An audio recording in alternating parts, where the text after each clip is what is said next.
Hi there. Thanks so much for watching this week's video message. And of course, thank you, as always, for following the Literacy Nest on YouTube. Let's talk a little bit about controlled text. Sure, you may have used decodable text with your students and with passages or books that have high levels of decodability.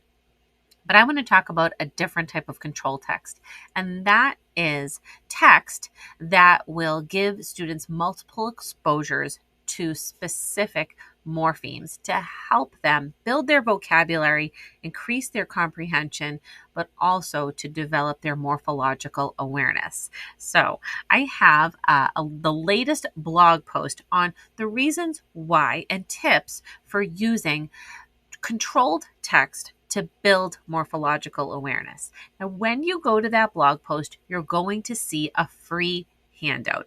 The handout has the main points of why to be using this type of text when we're introducing specific morphemes to students, giving them multiple exposures, giving them a chance to see the words in context, to build up their confidence in reading, and to help them recognize those words with those specific morphemes in them.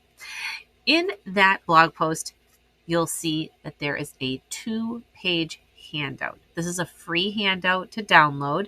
It's called Tips for Using Controlled Text to Build Morphological Awareness.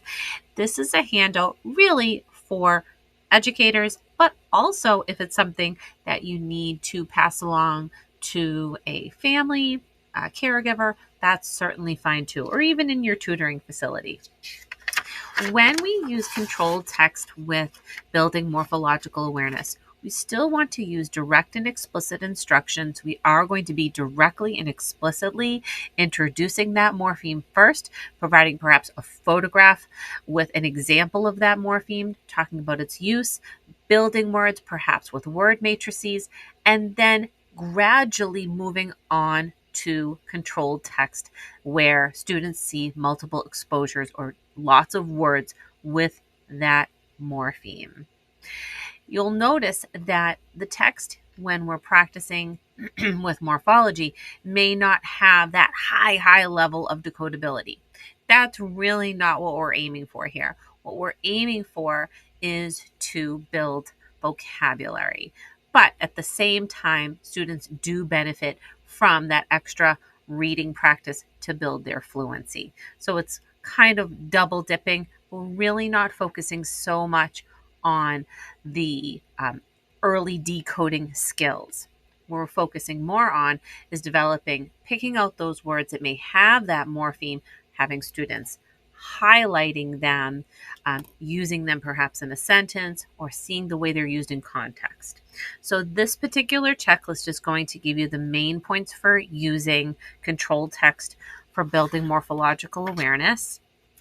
In that blog post, you'll also see that I have a resource to support that particular teaching style. So this is one example of one of the passages that's called Super Scientists Practicing the Suffix ist.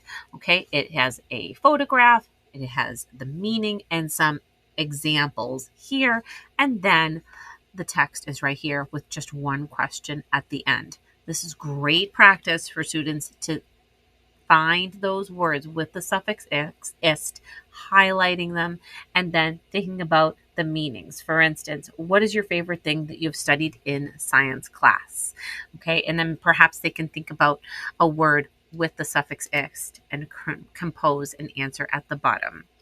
All right, so I hope that you find this handout useful. You'll find the full blog post with that download in the link to this video. Thank you so much, and I will see you next time.